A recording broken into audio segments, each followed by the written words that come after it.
Et bonjour à tous et bienvenue sur la chaîne Dodan Lorcana, j'espère que vous allez bien, moi ça va extrêmement bien, chaudement certes, mais on se retrouve aujourd'hui pour la dernière decklist du 7-8, le règne de Jafar, la dernière decklist même de la première méta de Lorcana, et pour ça je suis plutôt content, j'ai déniché sur les internets une petite decklist ma foi fort originale qui, si je devais la résumer en un seul terme, ce serait le terme Quality Advantage. Mais avant de passer à cette mystérieuse decklist, je vous rappelle que vous pouvez d'ores et déjà liker, commenter et partager cette vidéo, voire vous abonner à la chaîne pour ne pas rater les prochaines. On remercie également Oupi, le sponsor boutique de la chaîne que vous retrouverez du côté de Salange dans le 74 ou bien sur leur site internet oupi.eu. Le lien est dans la description, tout comme le lien vers mon Instagram et vers le Discord de la team Alter Ego. Et chose nouvelle, vous verrez également apparaître le lien vers ma chaîne Twitch, puisque je vais me lancer dans les lives. Et quoi de mieux pour commencer sur Twitch que de caster un championnat de 7. Merci à Odyssey au bar de me permettre de caster cet événement. Donc pour ceux qui auraient envie de faire un dernier 7 Championship, sachez que Odyssey au bar, qui se situe dans le Haut-Rhin, dans la ville de Cernay, organise du coup ce week-end un 7 Championship et que j'aurai la chance de le caster avec mon fidèle acolyte Atyrion sur la chaîne Twitch du coup que vous retrouverez en description. Et trêve de bavardage, on passe tout de suite à cette mystérieuse decklist. Decklist du coup Quality Advantage. Qu'est-ce que c'est que le Quality Advantage avant de passer à l'énumération des cartes? C'est la faculté que peut proposer certaines cartes d'améliorer la qualité de votre main. En général, c'est très simple, c'est des mécaniques qui vous permettent de piocher une carte pour en défausser une. Et bien ce deck-là, il en est truffé et c'est ce qui permet à ce deck là d'être intéressant. Vous allez sans cesse aller creuser dans votre deck pour trouver la carte qui vous faut le plus au moment où vous en avez le plus besoin. Ça vous permet de pouvoir jouer des cartes en un exemplaire, chose que moi j'aime pas trop voir dans des decklists, en tout cas quand c'est pas justifié. Mais dans une decklist comme celle-ci qui va sans cesse creuser son deck et améliorer la qualité de sa main, et ben ça a forcément beaucoup d'intérêt, puisque vous allez pouvoir défausser les cartes qui vous intéressent pas et aller trouver celles qui vous intéressent, même si elles sont disponibles qu'en un exemplaire. Les cartes pour faire du Quality Advantage, vous avez évidemment Mulan, soldat déguisé, la 2-1 pour 1 en crabe qui vous permet du coup de piocher une carte puis d'en défausser une. En tour 2, vous allez avoir la Cendrillon, chevalier à l'entraînement, qui va vous permettre de faire exactement le même effet. On va quand même prendre les cartes un petit peu dans l'ordre. Vous jouez évidemment des typos, puisque on joue du bleu, on veut essayer de ramper un petit peu. Donc le typo, lui aussi, c'est pas trop mal, parce que vu que vous avez des cartes que vous jouez en un exemplaire, vous allez pouvoir des fois, enfin vous allez, en connaissant les match-up en tout cas, vous allez vous dire il y a une carte dont j'ai absolument pas besoin, je peux facilement l'ancrer avec typo et nettoyer un petit peu votre main de cartes qui vous serviraient pas. On joue donc forcément non, pour le coup on joue que 2 voguets sur la mer azurite et seulement 3 typos, puisque on va aussi aimer jouer des cendrillons pour le côté quality advantage au tour 2, même si principalement on va vouloir sauter le tour 3 pour arriver directement au tour 4 et donc ramper, pourquoi pas avec des typos ou avec des mers azurites. On joue des belles, donc forcément on embarque des glaces à l'eau. Vous l'aurez deviné, c'est évidemment le meilleur T1 du jeu, même si c'est pas un vrai T1, c'est évidemment un T1 avec synergie. Donc si vous arrivez à poser belle au tour 1, c'est très bien, puisque ça vous ouvre l'opportunité de pouvoir chanter vos perdus dans l'hiver dès le tour 2. Donc ça peut vous aider dans des match-up contre des match-up aggro, ou même contre un style song si vous avez la chance de commencer, de pouvoir un peu concurrencer sa Cendrillon.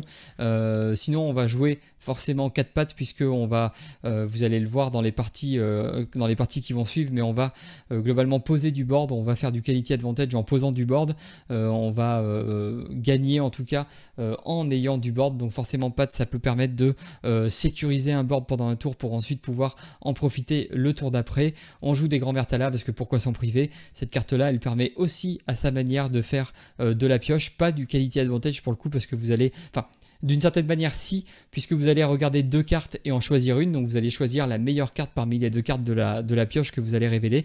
Donc c'est du quality advantage un petit peu différent de celui que je vous ai présenté avec les Mulan et avec les Cendrillons. On embarque 2 Stitch du 7-8, le fauteur de troubles extraterrestres, la 3-4 pour 4 en câble, killer 1, et qui dit que durant votre tour, chaque fois que ce personnage est banni via un autre défi, banni un autre personnage via un défi, vous pouvez piocher une carte et gagner un éclat de lore. Donc là ça va vous permettre à refill votre main et à prendre du lore en allant défier des boards, donc principalement dans des match-ups plutôt aggro. Je pense que cette carte-là, vous allez essayer de la chercher, en tout cas au mulligan, dans les match-up un peu aggro. Ça peut vraiment faire la différence. Avec les glaces à l'eau, vous allez pouvoir la soigner, piocher, faire du lore, détruire le board adverse. C'est tout ce qu'on veut faire. Une seule bête, puisque on veut réussir, enfin on peut avoir dans certains match-up l'envie de piocher beaucoup de cartes, essayer en tout cas de garder une main, de garder du fuel dans votre main, donc de piocher beaucoup. Si jamais vous tombez dessus, vous êtes évidemment content. Vous allez préférer tomber sur des Namari, Rival Obstiné, donc la 0,5 Killer 2 pour 5 ancrable. Lorsque vous jouez ce personnage et au début de votre tour, vous pouvez piocher une carte puis défausser une carte.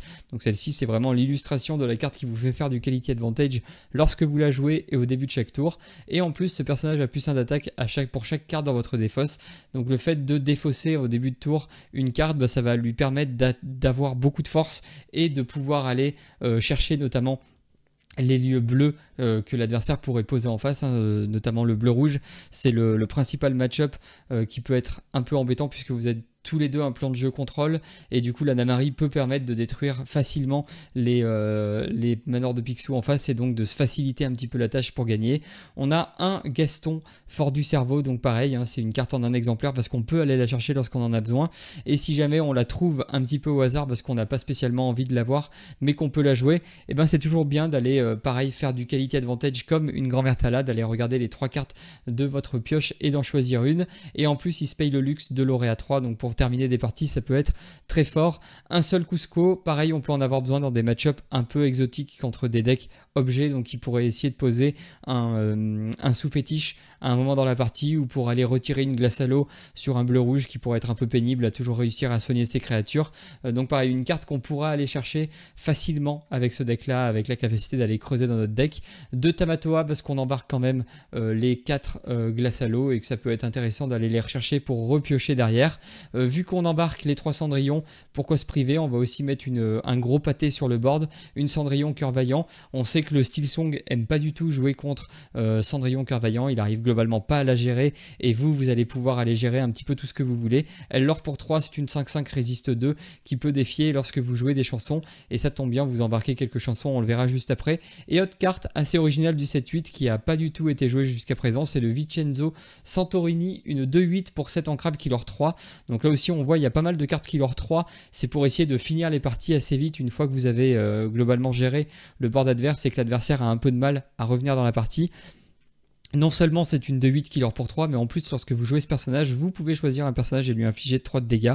Donc là pareil, si vous arrivez à ramper pas mal, ça peut vraiment empêcher le Steelsong de revenir, puisque vous allez pouvoir lui détruire ses Navines et ses Ariel assez facilement. Pour compléter un petit peu le package dégâts directs, on va prendre des fracassés, donc ils font tout simplement 3 de dégâts pour 3 ancrables. Ça marche bien depuis longtemps. On en embarque en 2 exemplaires, on les préfère à des chansons puisqu'on n'est pas sûr d'avoir le board tout le temps.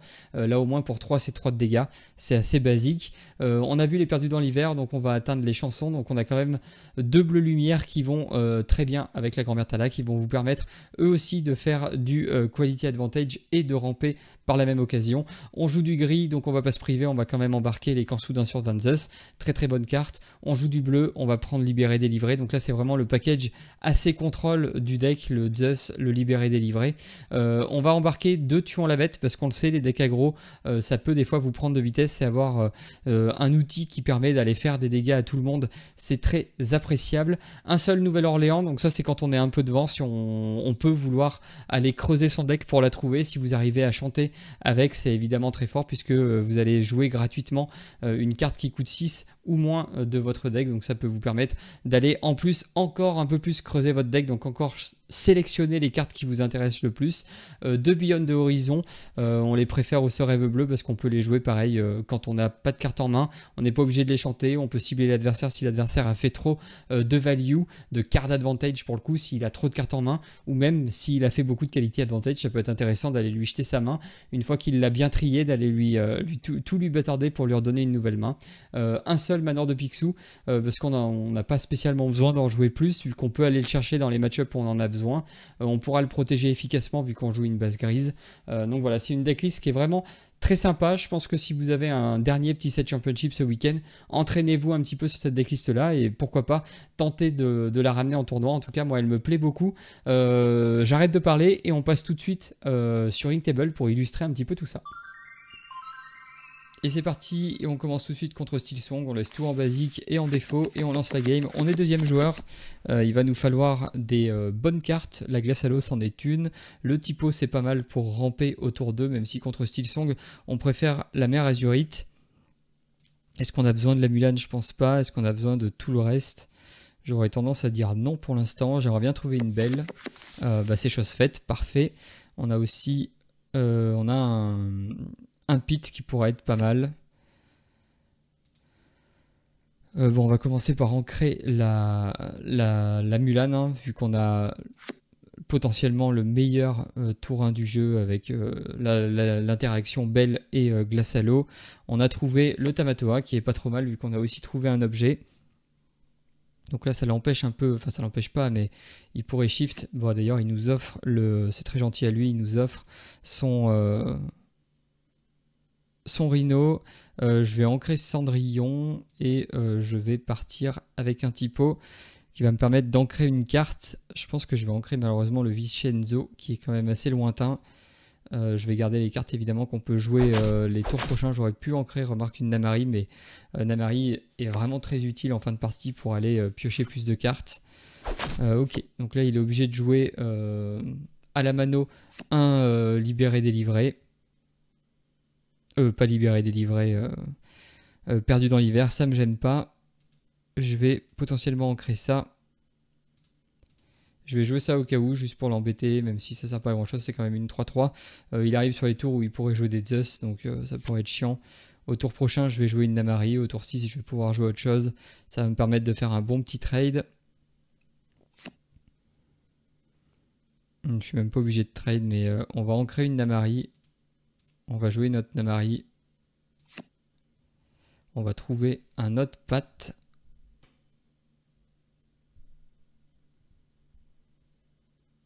Est-ce qu'on discarde le Let de Storm ou est-ce qu'on le chante?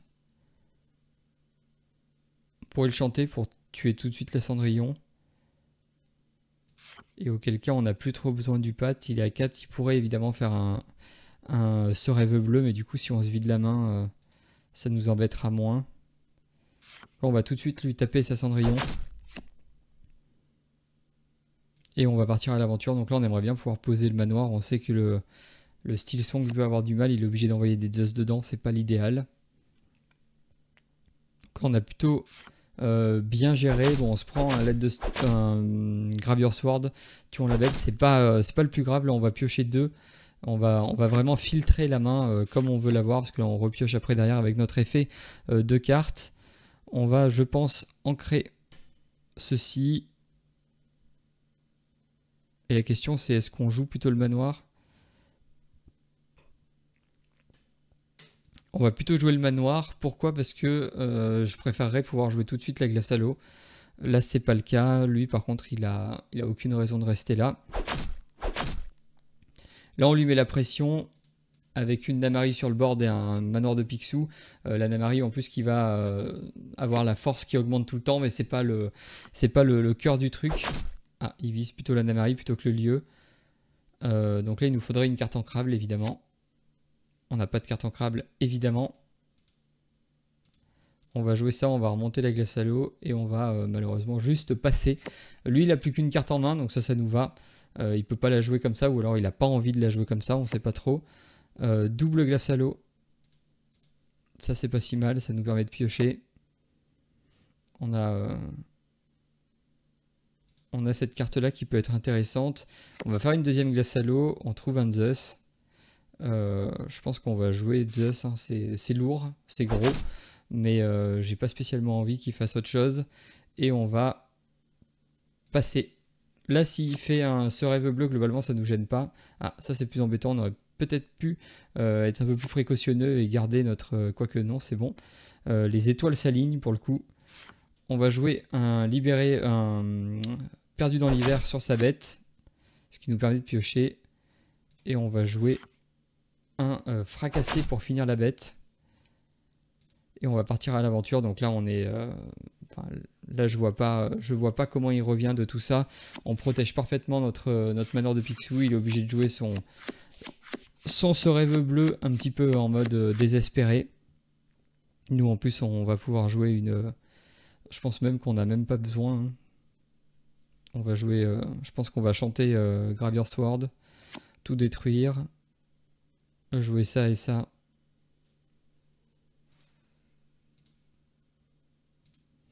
On va prendre un peu le temps. On va jouer Gravure Sword pour lui détruire tout son board. On va évidemment jouer un pat. On va ancrer un petit typo et on va compléter avec une grand-mère Tala toute gentille. Et on va plutôt garder la grand-mère Tala plutôt que le Seize the Azure Sea. On n'en a plus vraiment besoin de ramper. Là, on a suffisamment d'encre et suffisamment de cartes en main.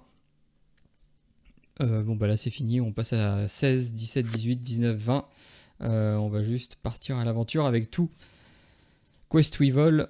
Et donc voilà, la force du deck, c'est vraiment ça, c'est que vous allez pouvoir creuser votre deck facilement avec Namari. Et donc trouver un petit peu toutes vos cartes que vous avez mis en un exemplaire ou en des exemplaires. C'est vraiment, c'est pas souvent que j'aime les cartes, les decks avec des cartes en peu d'exemplaires, mais il faut avouer que lorsque vous avez moyen d'aller creuser dans votre deck, ça peut avoir son intérêt. Donc là on a la belle, on a le Azure Sea. Est-ce que ça suffit 4? Il nous faudrait une glace à l'eau. Oh, on a double glace à l'eau, s'il vous plaît. La Cendrillon, elle est là, donc toujours pareil, hein, pour piocher, défausser. Le but du deck, c'est vraiment ça, c'est de piocher et défausser votre main pour vraiment faire du quality advantage et essayer de prendre un petit peu d'avance, enfin pas d'avance, mais de gagner en qualité de main pour pouvoir répondre au mieux au deck que vous avez en face. On a vu qu'on joue beaucoup de cartes en singleton, hein, c'est évidemment pour ça. Là, on va ancrer une carte. Je pense qu'on peut ancrer Pit. C'est un petit peu loin, on aura le temps d'en retrouver un. On va jouer Azure Sea et on va re-ancrer une carte. C'est embêtant parce que j'aurais bien gardé Glace à l'eau pour pouvoir faire un gros Tamatoa, mais je pense que malheureusement c'est quand même lui qui s'en va. Parce que elle au prochain tour c'est quand même fort, surtout que là j'ai une main qui est très très lourde. J'ai besoin d'aller piocher un peu plus de cartes. Oula, ça joue des Farigo à la main, ça me plaît. Même si attention, il se rapproche des tours où il peut être un peu plus menaçant. Ça c'est dommage, est-ce qu'on... je pense que c'est trop dommage, tant pis, on va ancrer le Tamatoa. De toute façon, on a ancré déjà. Donc là, on va garder une autre grand-mère Tala. Juste pour pouvoir jouer Namari au prochain tour. Bon, faut faire attention. Il arrive sur son T7. Est-ce qu'on garde plutôt Namari pour un tour plus tard? Je pense que c'est peut-être plus judicieux. Ça, c'est embêtant, mais on va pouvoir le détruire assez facilement. Vu qu'on a quand même tous nos Zeus qui vont nous aider. Il peut le soigner, c'est pas très grave, on fait 5 de dégâts quoi qu'il arrive. On va pouvoir ancrer ça. On va jouer une grand-mère Tala, ce qui va nous permettre... un petit Nouvelle-Orléans, ça peut être pas mal ça. Pour recommencer à être agressif. On va le garder, on va laisser la Cendrillon au fond. On va chanter un petit Zeus sur son Maui. Et on va passer, tout simplement. Donc là, on attend un Soyez prête. Le Soyez prête arrive. On va pouvoir développer une Namari. Ou alors un Cusco.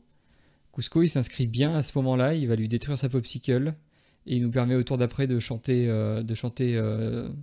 Nouvelle-Orléans. Là où Namari, qu'est-ce qu'elle peut prendre Namari? Pas grand-chose non plus, on se l'a dit. Ou alors on est un peu plus précautionneux. On va défausser un Zeus. Ça revient un peu au même, mais est-ce que j'ancre le Cusco?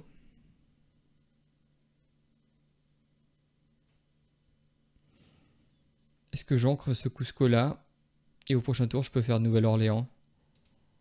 Ou alors est-ce que je joue... Non, on est en mode précautionné avec les ressources. Il faut pouvoir tenir contre le bleu-rouge, l'étouffer un petit peu, si possible en posant des menaces régulièrement. Donc là, il n'a plus qu'une carte en main, Develop Your Brain. Il va trouver une carte, donc il a potentiellement trouvé ce qu'il voulait.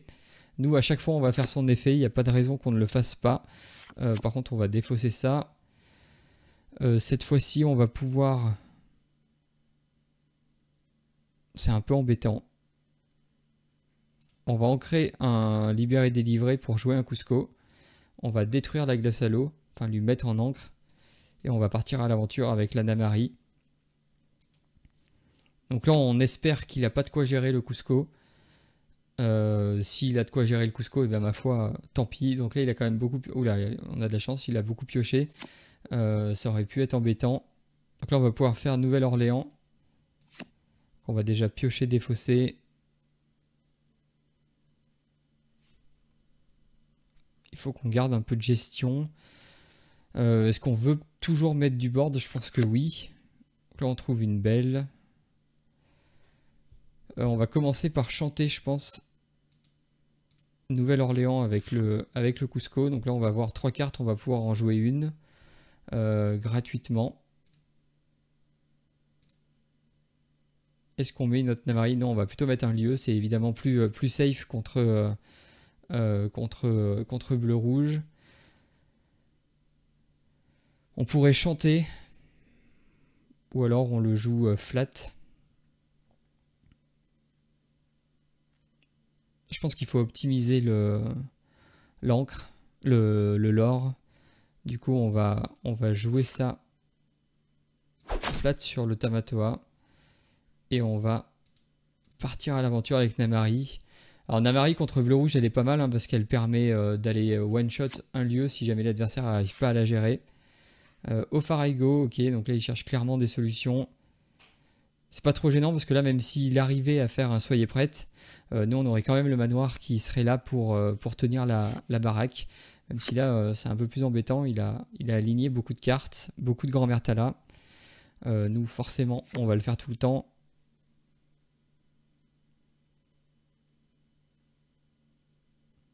Je pense que je préfère de la pioche. On va commencer par jouer la glace à l'eau. Piocher, on trouve une bête. On trouve une bête, j'ai pas trop envie de me commit. Du coup, on va juste aller défier ici.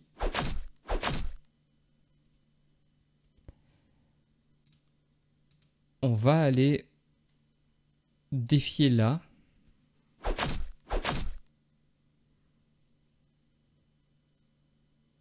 Et je pense qu'on va utiliser lui pour soigner ici, tout simplement pour qu'il soit obligé de faire double trade pour prendre nos créatures.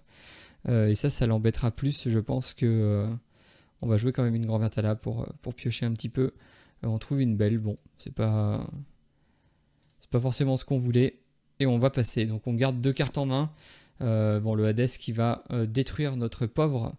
comment elle s'appelle? Notre pauvre Namari. Heureusement, on a quand même la bête qui va revenir proposer... Oh, ça c'est pas gentil. Le hideaway. Donc il va quand même falloir qu'on trouve comment gérer un petit peu le personnage en face. Est-ce qu'on veut tenter de la pioche avec la bête plus belle et ensuite on pourrait faire un Gaston? Je pense que oui, on va tenter de piocher au prochain tour. Je pense qu'on va aller défier une fois. On va partir à l'aventure. On veut quand même mettre un petit peu de pression tout le temps. Du coup, on va jouer Belle, parce que Belle, c'est quand même une 3-3. Si jamais il envoie les deux dans le Cusco, on pourra aller finir le Hades. Donc ça nous plairait. Bah, c'est exactement ce qu'il fait. Sauf s'il peut soigner, après il peut soigner avec Popsicle. Ouf, il a la grande Sissou qui n'accomplit rien. Nous, on va bénéficier de la double draw. Et à ce moment-là de la partie, c'est évidemment, ça fait évidemment plaisir. J'ai pas envie de commit mon Gaston tout de suite. je pense que je vais juste mettre un Stitch. Et la question c'est est-ce que je joue Gravure Sword pour aller lui chercher son Hades. Et accessoirement mettre 2 de dégâts à la Sissou. Je pense que oui. Je pense qu'on peut se permettre. Comme ça là on va finir le Hades qui peut nous embêter hein, à la longue. Et on va passer, donc on compte sur la bête pour rester un petit peu. Ah, malheureusement il a son soyez prête. Heureusement on a le Gaston. Bon là par contre c'est extrêmement embêtant puisqu'il a chanté soyez prête. Donc là il va pouvoir faire pas mal de choses même si au final il repose un board oui. Mais pas un board très très menaçant. Nous on trouve Namari, c'est pas si mal. On va pouvoir piocher défausser, on va défausser ça. Une carte qu'on voulait pas piocher au prochain tour, donc c'est parfait. On va pouvoir aller chercher le trade. Sauf s'il arrive à nous la tuer. Parfait, un typo, donc ça c'est vraiment pas bon. On va piocher défausser toujours. On trouve un libéré délivré, c'est pas ce qu'on veut. On trouve un... Ça par contre c'est pas mal, mais on va commencer par jouer un Gaston. Pour essayer d'aller chercher une carte dans les trois trucs. C'est pas mal, on trouve Vincenzo. C'est une très bonne carte. On va aller défier le Tamatoa. Donc là, il va, à mon avis, prendre un trade dans l'autre sens. Mais nous, on va pouvoir poser un Vincenzo pour aller chercher son typo. Si jamais il a pioché une carte qu'il ne peut pas jouer. Vision, attention, il a quand même 13 d'angle. Donc là, il peut vision encore. Donc là, évidemment, on tremble hein, à chaque fois. Ça c'est chiant. Mais il n'a pas récupéré sa glace à l'eau. Donc là je pense qu'on va jouer Vincenzo. Qui va aller mettre 3 de dégâts ici. Je pense qu'on va jouer la Mulan pour piocher défausser. Est-ce qu'on préfère garder Beyond the Horizon? Je pense pas en vrai. Je pense qu'on va jouer ça pour repiocher un. On trouve un smash. On va partir à l'aventure pour monter à 13. En fait on va grignoter, on va essayer en tout cas de grignoter petit à petit. S'il prend le trade, on va pouvoir le finir avec le smash parce qu'il risque de soigner avec sa glace à l'eau. Il pourrait même soigner entièrement. Maui demi-requin, ça c'est très embêtant. Est-ce qu'il soigne 2 fois? Non. Si.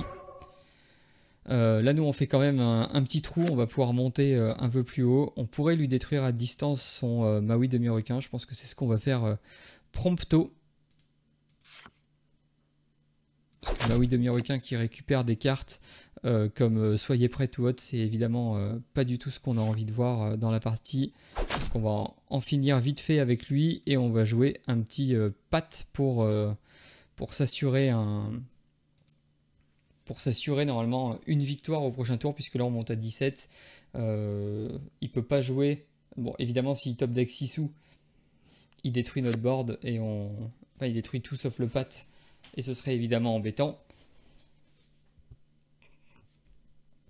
Donc là il va pouvoir piocher, il a une dernière chance, c'est le Maui demi-requin mais non, ça ne suffira pas pour nous détruire. Et on va juste partir à l'aventure vite fait avec nos personnages. Lui il aura quand même 3, hein. Je trouve que c'est une très très bonne carte. Vincenzo Santorini, on l'a pas trop vu mais dans un deck bleu-gris c'est vrai qu'il a toute sa place. Je pense qu'on va faire une vidéo plus courte parce que c'est la fin de la méta et je pense que enfin voilà les vidéos decklist, comment jouer le deck, je pense que c'est un petit peu enfin c'était en tout cas la dernière decklist que je voulais vous proposer. On va essayer de faire mettre des formats plus courts autour de 20 minutes parce que j'ai l'impression que quand les vidéos qui durent 45 minutes c'est beaucoup trop long. Donc voilà, on va faire que 2 matchs sur cette vidéo là. J'espère en tout cas que cette vidéo vous aura plu. Si c'est le cas, n'hésitez pas à liker, commenter et partager la vidéo, voire vous abonner à la chaîne pour ne pas rater les prochaines. Il me reste plus qu'à vous souhaiter une excellente journée et ou une excellente soirée, tout dépendra évidemment du moment où vous choisissez de regarder cette vidéo. Allez, salut!